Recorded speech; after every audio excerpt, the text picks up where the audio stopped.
Chapter 12, Content Mastery Video. So, the stages in the new product development process. So, the main stages or the structured stages are the idea generation, screening, concept testing, business analysis, development, test marketing, and commercialization. So, idea generation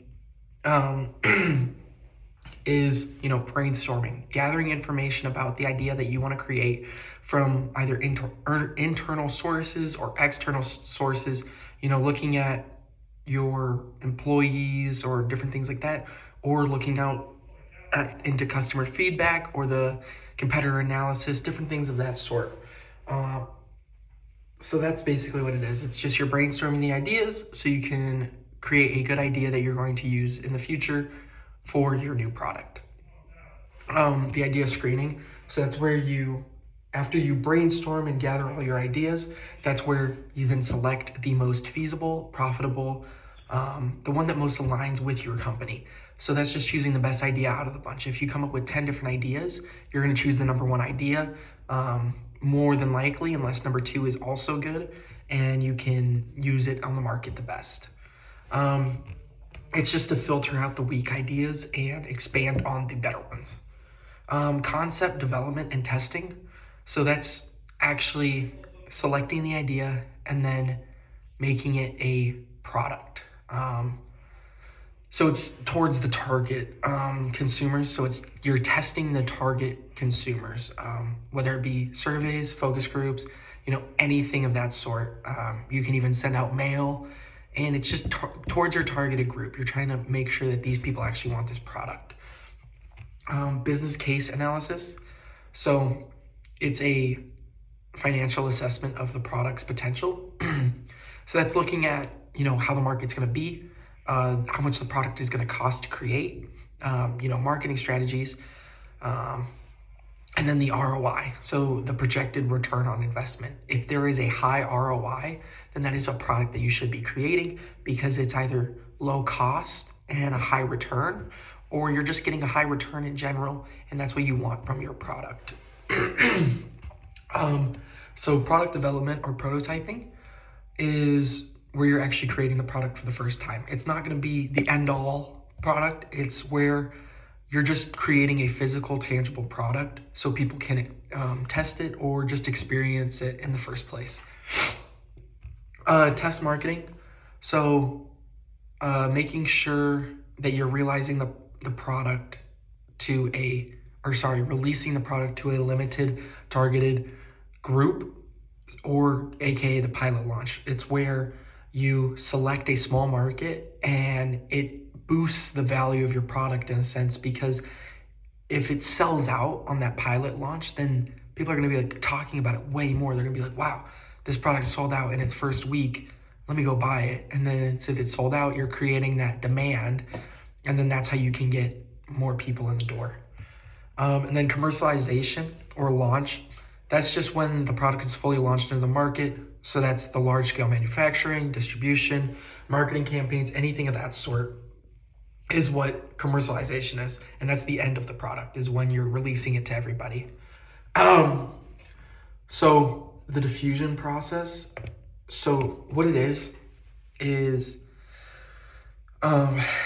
so it tailors strategies for different adopter segments. So maximizing adoption and identifying what products succeed and fail. Sorry for the pause there. I was getting confused. No, that's just making sure that your product is going to succeed or fail.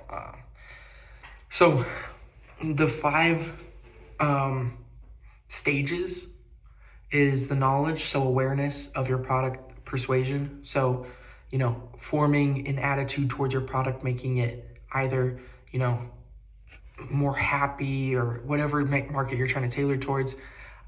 Decision. So you're weighing the pros and cons of the product. Is it more pros or is there more cons, or are the pros better than the cons? Different things like that. Implementation. So that's trying. So that's like creating the prototype, making sure that there's a tangible product to reach a market. And then confirmation, so that's reinforcement. So that's just, you're confirming all the ideas that you've come up with in the first place. So you're, once you create that knowledge or that awareness, you're confirming it. Same thing with the attitude. Once you create that attitude towards your product, you're reinforcing it. Same thing as like pros and cons. You see these pros and you're going to reinforce those pros. And then why marketers must understand diffusion. So it's the targeting and messaging mostly, is different groups need different messages. Early adopters respond to innovation, while the majority needs practical benefits and social proof. So, there's a lot of people that will go out and buy a product just because they think, oh, it's going to be revolutionary or whatever they think. And it doesn't end up being what they want, but they're still using it. And then they tell people what it actually is. And then those early adopters are what get other people in that door. Because when they see that it is a successful product for that person, then other people are going to want to buy it.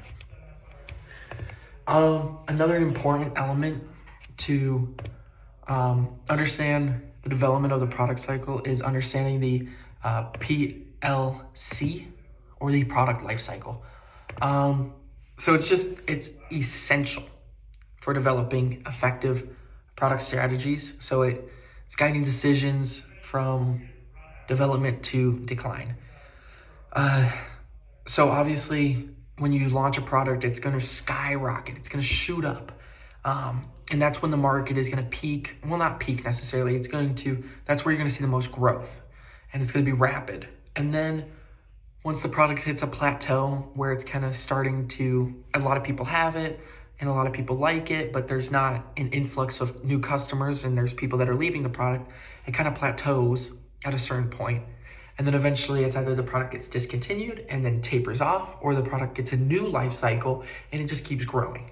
Or it stays in the same process that it is, where it's plateaued and, they might gain some new customers if they put out a new marketing, anything of that sort. And then the different stages. So you have the introduction stage. So the sales will be slow because customers are just unaware of the product that is being sold. The competition is little to no, since you're either creating a new product or your competition doesn't care about you. So it's just you that is on the market or that new people are looking at. And then the strategy that you're using is to build awareness for your product, encouraging testing, establishing distribution. So making sure that it's widespread and that a lot of people are trying it and understanding what the product actually is. And then the growth stage. So that's after that. That's where the product gains really quick and it just skyrockets in the market. And that's where it gains traction. That's when, a viral YouTube video or a viral TikTok pops off and people are like, wow, I need this product because my favorite TikToker's using it. And that's kind of how some products go from this stagnant pace to this rapid growth out of nowhere. So maturity stage is at its peak. That's where the growth slows and that's where the market is kind of saturated. So it plateaus. The profits aren't as much as in the growth stage. The growth stage, they were immense and always profitable. And then your profits might decrease from that peak because there's going to be more competition. And then the decline stage. So that's where the market shifts or the product becomes obsolete. That's where you take it off the shelf or it's just not something that people want anymore. Usually that's because it reduced costs. It's just a phase out product. Sometimes products just don't last too long in the market, but they're just not products that can sustain the market for hundreds of years, just saying that. Like they'll only be out there for 10 years because that's all that people want. They'll notice that decline and then they'll take it off the market.